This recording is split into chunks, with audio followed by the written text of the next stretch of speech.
obo no na agya no akasakasa no ne ade be so to kwan ko abrochi na se sene esinimu abrofo no omo de nature de yade bia ya wo mo epe asem ha no obepia bonta manframa afa no ho na wodnani hwehwe ne mabia na je se anadwendwen no eso ate enu ntini ame se ne se mayema yamane enhye yeso ya yentu ebi enwu yemfa bi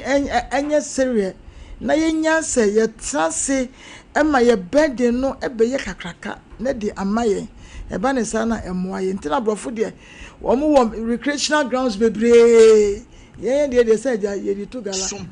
entino wo mo de wo mutimi kwatena wo ya ye nkonua no mo ne ade bere na adwane wa ha na wo mo edi enu nti ya so ye momode na ye nto ye ne mebi mu na adwendwe no maye mane nhye so esa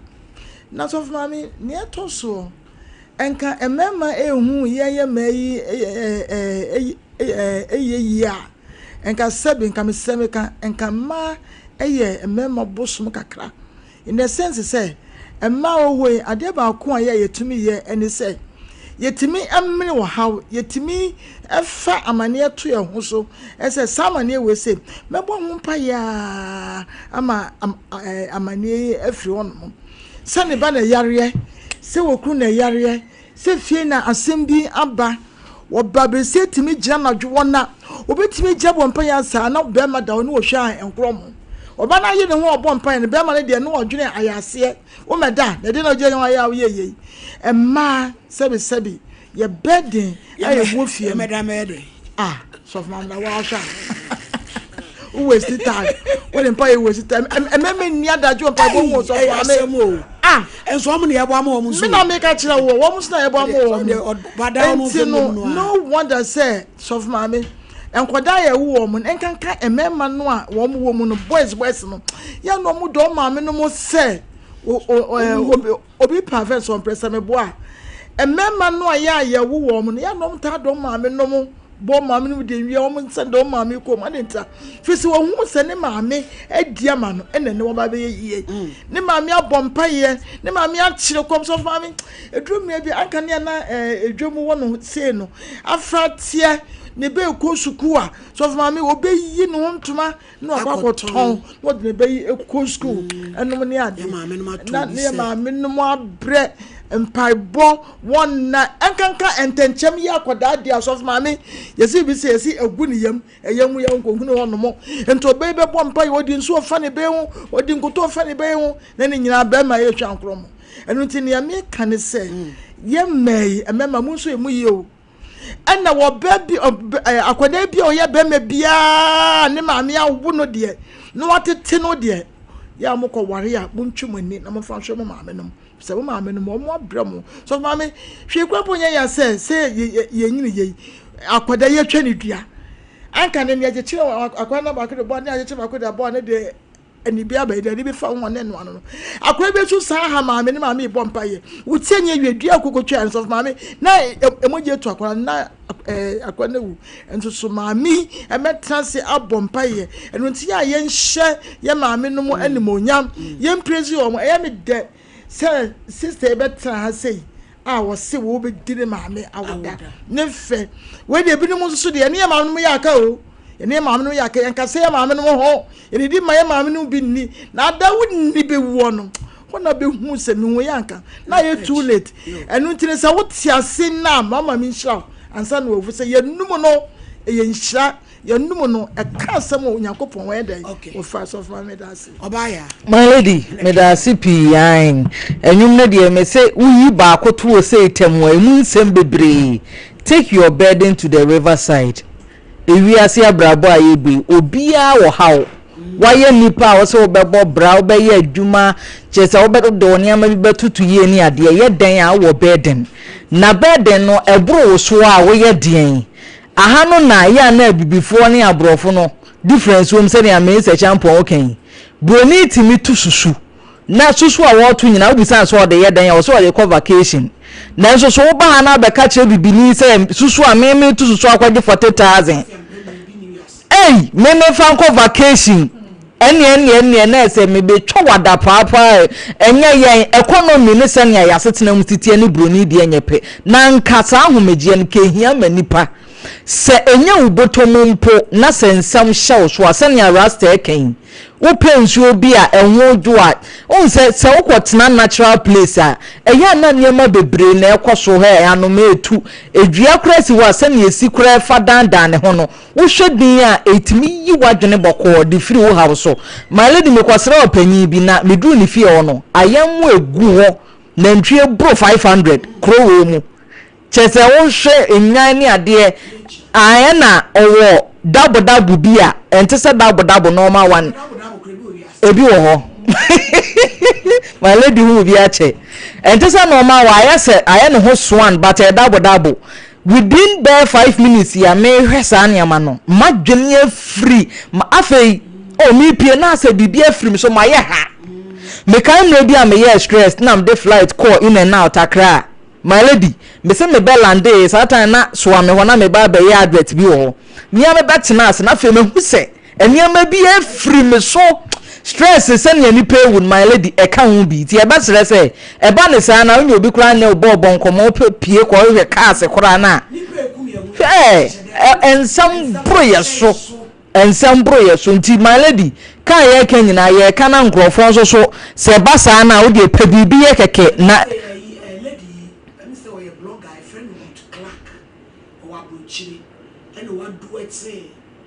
Mr. Refine interview code delay no and no dia betona last year Christmas me children's party ma and kola o teach my community center it is a video no na me sa and na lady ni peke sa video no na o dia attach me na Mr. Refine and na boy bi o say friend statement sa be tro say me sa and so me coffee na me ko na ya na de ne hasa ankrofo wi me sa me call the prophet mo Church of Pentecost ni a o dia apostle nya me che na ya ni profile na so one Christian can't saying eno chasa bi before how be iti akwabe cho come ho say me san so me bria me kofie na makosu saying ya se man buy me bom ana ne say me sidi asa settlement am obesiri wiase ena wase me sidi obesiri wiase ena wosre no sa de pre me ni paniche kasen sre wa brabom ready Oba Church of Pentecost or the apostle nyameche kwaje nchire nyina dia ye ni profile say won ti bi da say me ye video na me sre enti no me sre wa bon ba blacks ye o hawo enti ni pa ne bi no ohu de o mo de nam enti afa ne matia say de enti emrantie ni wu ene mabawa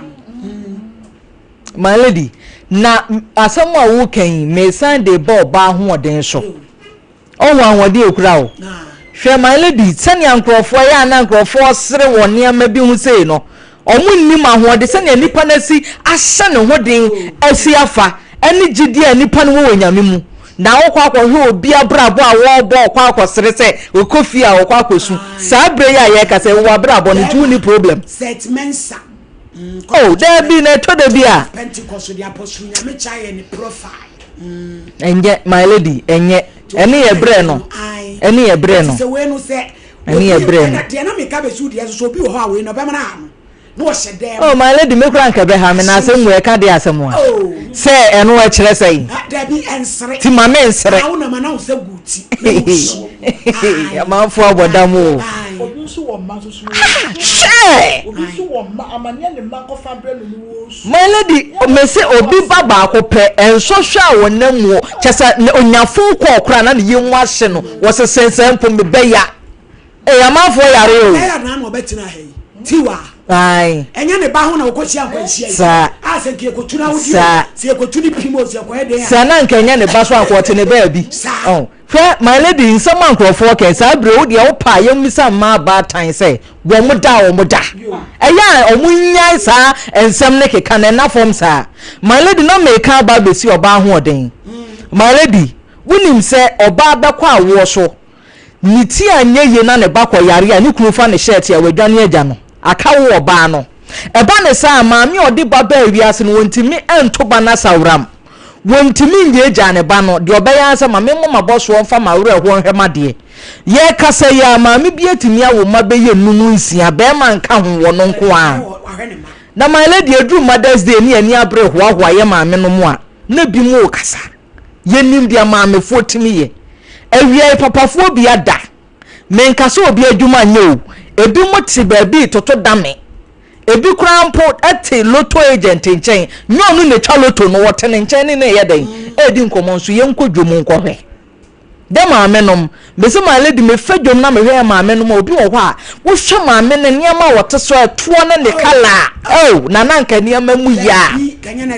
tuo ene sa maame fo no ne ye hoahoa wo no ma hye wo den se de wo ye no wo mo nkoso ana osura hu eye dan ya dabi o mo nso betwa so aba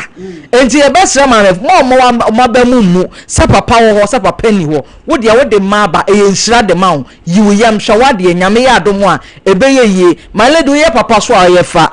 ewi ase wo ho yi dia wo be ye bia no wo je so akatua obi wo ase ye wu a ye kwa heavy na ena we be kobro se he wo je ne ha no wa kwa je ne ho enti yesre sabra ye kasa yi bi adwenboni bi ko so obi tirima mesre no won sanse na adwere sanse obi aye oboni na otua ne so ka wo wo betua ne so ka de ne nso so ye dan a wo so beji asotwen e wo ho my lady me da ase yenso ye da ase na bra patrase na nya na empeke yasam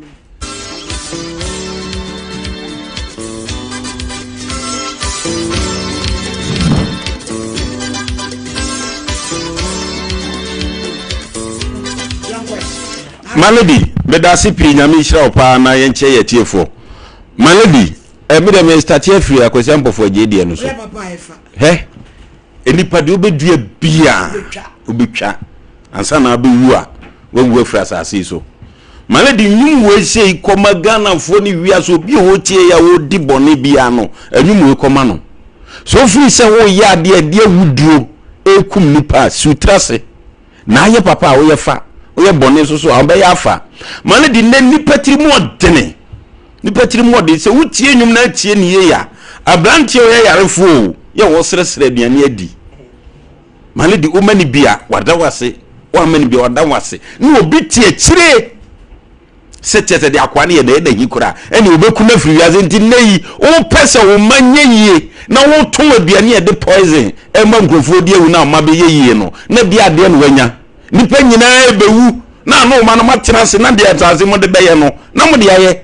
ade ne nipa ba bi tiri mo de maladi si o manya sa ne mo ya ho so mo brubru mia obi abru ne o mo mru mia no na maladi sebe se yetetie ne ya mra nko makuye na nsu ni nyina mo no o ma hwe maladi yesu ba bi ya wo se ya de fa de befa kwase asema bi die no me hwe social media na mesre se ufri se wonya bone a mumientu bo mo ba no wa wonya bone bi atobo mo ba maladi ya sangwase afo no maladi se me mani pa hu nya ma bia mi so se mo se wo ye bone ane ne nzu be bodua edua ni beku wo de so de kala friends so da anazo de magia bu so mu da edua ni beku ebi antimi too much maladi afutu no honam de nam do so open wontia wontum edu ba bia ni page mi yanka no krenkyere wo mu he efiri na kwa wa beji mo social media nzu bia no ubodua nsu abefre no mi amaya ho adwuma ma wo na ba bia be fa hia wo no ebe hia wa he ankade am de ne se niam ekoso nyina no bra bontin ne nya ne sa media me ye sei ye beboa bodawura ma wo na wo man panifo timi koso ene maladi an e kan say enkwan adwo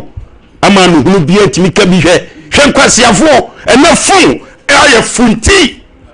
fun anyefo etu obi atobia no otene dan edan kwa wu dan papa bi no se no ye video edim panifo bi ne enipa bi atem na safu we se maladi e braso se wo se o mu fira asase so ya dum wo mu fira asase so e se so be fa fun atena wo dem na wo ye video ni e kenya nsasem obi siri no oko santi sebi obekofia kosu malady he settlements akọ church of pentecost said ye kan komano ko nyame chaye o profile na sa branch bi ti sei malady onu no hese opeso ye na busuya o na wenye no me na akofa ma ho sebi enipa no se wonwo ye a na wabodam onwo ye won konipam owu ye o manani ni enti se fansagu ti na su na bue wonsagu ti na wamu na sebe abrante en malady on pe ba bi nyina na so dibim biana abrampa dibim biano a on fam from an malady minim obi wo ba ko pe enhyira nyame ahyira abrante no ene na sefo ebia wo deze se deze ne eto Mr. Champo he malady bad time no papa ndia o meti yawu agya wo mu mami da wona telephone call bana ne yemahye no ye me mai bia na de eti enye ne tretu angrofo school malady what you say dem for mu me gina ha me sume engo tuo mu school malady wo eti ya besre se so wote wono mo a gina pa na de obedua no malady ubetwa o ene wo firi say agro de obedua bia betwa na saasi so ansa no wawu enipa bi gine na malady media meka twato nyame nhira ma na da bia meka me maame age usuwa chichere abonte chichere no wo sisi yi me maame malady me maame aye bi na sa unkwanye npaketo a watete wo malady maame nya enemi wapa ni hode na maame nya enso na papa frim na maame pia yi wa wale foforo be pa che da me maame atwam 17 mama o mane wa foforo o David malady ya kwaye maame bedi ene yefu kwan wo o pro school o so ko hia maame gine nani bi ade ba fie ni nyina mu ahasuo mu na mu enti ma no ye kase ye ka o masema malady di se nipa sabe na adwena wu ana wo mu ma ti so ye be ma wo ya ba ya na se wo mu ma malady nyame betua wo ka nse uda wo ba ye mabuso menku no ye wu no to ho no ye wu to ho no ne nsoro no tua wo de so eti se no ko kaseti a wo maame malady no mie bedi wachi no ene waka asem bi a kire wu abayi wo se bu kura ye maame awu no enam ebuo ne ani dia ne edema ne wawu so enhyira ne ba na wo maame tias na wo so di ne birthday ma na krokro wo maame so ne se kura ne wo ne nhyira obeka to so no malady bedi wachi nkwa na nyina enti about time man de malady oba bewo na wo ye bad time so na oba ya de asusu fa ya o ka economy to no so ketema no bi om de om papa no ho yi na economy to oba no so ketema na da wonum no malady pressure ne de beba pete duru baby adwuna kra no se beduru baby na wonni ho enti sa asem na o kan na be ya ne so adwuma na malady wo de fine enti nyame nhira ma mama no so wu anse se o ya be ma abeba o ma meti asa malady mani wu ansa na wa hye na nimonyam yenya de dana ko siesie e bi ade dana se me enu enu ne nimonyam no malady me da se bi case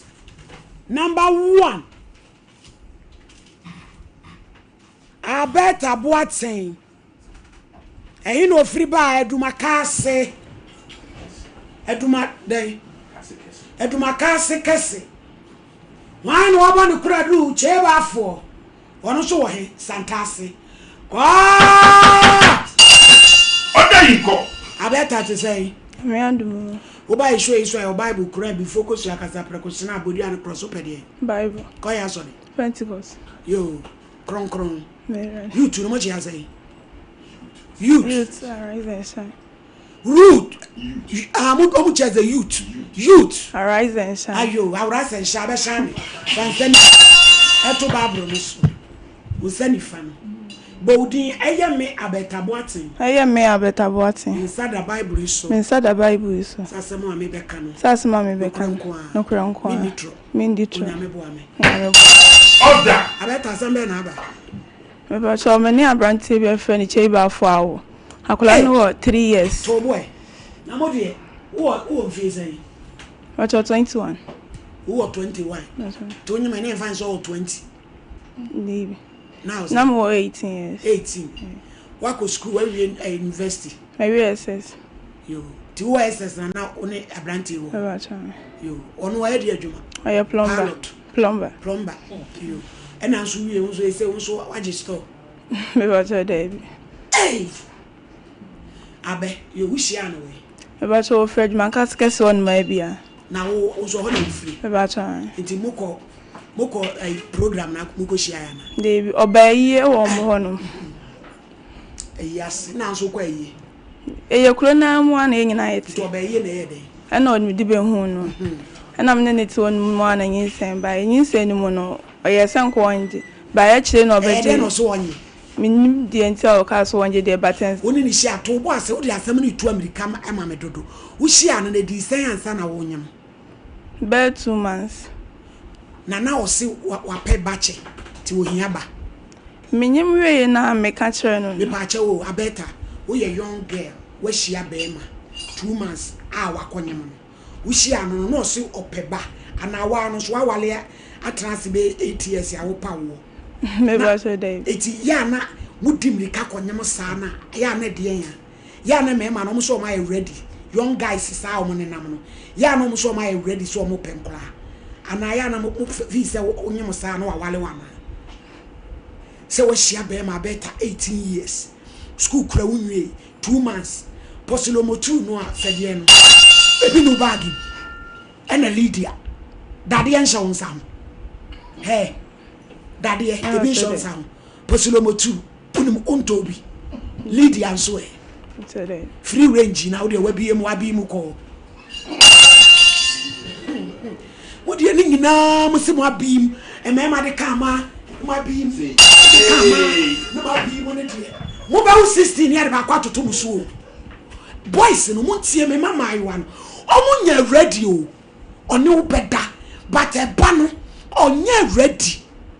so what asem na me ka cho na beta enti mo nya careful what you make a jampra ne twa wo nyai ti be de me na me betu fo to ye wa dwen so be twempena no a you should box yo etu so ba na hia no na mo tena 2 months na wonye moye yo ewe juman kasa kasa o PC akwa no waja ise waja akula ne hwe onhwa akula ne bi ise akula no so start school wonye moye no oje nyinsen no wo beje beto akula ne din nyina na me na wonye mo na setem no ko so ne tena ya na se wonye mo no ye no ono ne wo santase na me wo adwuma nkase wo no mtina nyame na nati me wo adwuma nkase na no eti ebra wonye mo ye no relationship ko so ana mu breaki e breaki adenti no osin koyi ana me ba cho dey na adenti na afa de e breaki e tamanyin sai ne ba ye na de ko to onim no o ye so wonje de enti no wonye ado hu se udobu deti minim de enti o so wonje me mama me na ko fie wono o se enyo no anom de ko to obusuafo ne ma o se enyo omo enti wono ne papa fie fo obi na beka ase an o munim se me ne boy ne wo ho no enti e no kwa se boy ne na me ne nyem ana ba so oni minya wuwe no ye so be afede waje akola nto beto akola ni din wo ba na be ma oba obeto akola ni din na akola ni hwemu no onhwe no wonyam no hwe wo kama ma nhwe me ma me ya ne hwe abeta ya mo hamu ma me no ma dwen ndi onu se wa wale ana oni abaya bi nati wasafa foforo wo ba na nya sei 3 years Jamie, what are you trying? Profile trans. Now, my boy, no, my hey, I will some crown, mamma, and grab by what better. Shall 960 from no anyone know a crown if fair. I wear no one immigration officer and a community healthness. Musia Oma fatal grounds. Musia Oma fatal grounds. Musia Oma fatal grounds. Na ma fifim na ma bibim na ye di gum na ma nyem grow fine me de me yale o yankwai my lady ya chi awdo atiefo sabe Dr. Grofa Trust sibaka kre bi fati opom ni ho asem Grofa ye mogaduro edi ankase kokoo ene ye do friend design to Xylem na afra ye mogaduro sonko aye mogaduro sonko obi obenum bia wadanse pa odi fa dwe ho adanse de bebre obi sene ni su bire no ho ade wiase ya ntenten ho ane wiase twa ne ho ani subrei odum Grofa mogaduro no ene ni nyina ekọ obi sene ni obusumi mienu osumi miensa wabra onko hospital enam eja ene awiaso adwuma oyenti onu Grofa mogaduro no akwantuo ni nyina atwa obi se honam yaw na poso ni nkotodwe nyina age gogoro ne honam nyina ye ne ya ni sisi na jonku onu Grofa mogaduro no nyame adom bibia ye kama obi se dura na dura obi ede hwa nkromo no oni wontimi nda obi ni koto a no amina beto a odum grofa magedro no ani ka se me omuni se na ade achi a gise be boni prum nyane no ansa no asore obi se aduane si wo a odini se be wo msa wontimi ni di odum grofa magedro no enne odi saji ntumu obi se mpompo na ebo no na epai na ebo no na epai odum grofa magedro no enne mpompo ni nyina ahwete obi se odware wi a gise okopa afe na odi adwene ho odum grofa magedro no ena ho hene ni nyina ekọ na dia betom ana dia betwam ama grofa magedro no enso to obekọ pharmacy na mienu na siwo obebie oba bia bag mi ne grofa ship eye menstrual disorders nsabo mu hawo die mfie du no ntimi mu ni nsa onum grofa magedro no mogya naba die ba na oti yaw menstrual pains ya no grofa magedro no ene yaw ne yentibiem die ba na yi clot eni tuntum no ya no grofa magedro no ene ni ate kama obi ye ne mens na otwi mienu obi ye ne menses nansa ya no grofa magedro no ene menses ye nina atwam ye bom kama obi ye family plan na wie be ya afinie wo hwe ne mogya anim emma onum grofa magedro no emogya naba onum grofa magedro no a eboa siesie onipadua no ema onipadua no eye kama enu ti se o tie radio no age number no wo hwe TV no afa phone twa bi fra TV no se de be ya akọ pharmacy a omre grofa number ni 0244 59 65 32 0244 59 65 32 enada sie bebre aba ama hoto aba mafuo busa se doc ye ho ani ensa ne nan na etitriti ya dum nuanu yare enko yenya grofa no nom ye nyame adom enne ye ensa ne nan etitriti nyina ejai na die na kofasa o hawe ba da bia ba fidie so ani abekirikiri mu se eye se wonu grofa magedro no ama saa o hawe nyina akọ efise saa yare a yemmu no nenso ede yare kese na eba ye nsa ne na ye titiriti yare a yemmu no enti ye se eye ananse ye nyina so nim se ananse asem bia ya ananse sem ye mfa nya asem ansa na be nsa wonsa ana ona ye titiriti no na srade bone ye fed cholesterol no wa wura oni pedua no 15 to 20 years enti wonu wa na te oben uche watade ye hyew eno ti eho yare no a doctor fo ato ni dini silent killers wan hwe asa o how ya umuni ebetimi de yare kase abrew efise srade ni gura mu a efum ko wura entini bi efe no actree oni pedua no sa actree entini ni kwase bibia fam ka emoja di pedua na no awie de suma akoma na mana pompia ko di pedua na kwa nyina moja no kwa okọ nso nyo no kwa na ekọ enuani e wadidi de ni pedua na twe na efe no nutrients enframa wa homedie nipadua na so ne so na efe oxygen no en efra mogai akọ nipadua na kwa nyina ma nipadua na agro fine na srade ko di design tiri mu a entiri so ntokuro edem ketenkete etise mpane ntokuro na srade asan ko dem emma moja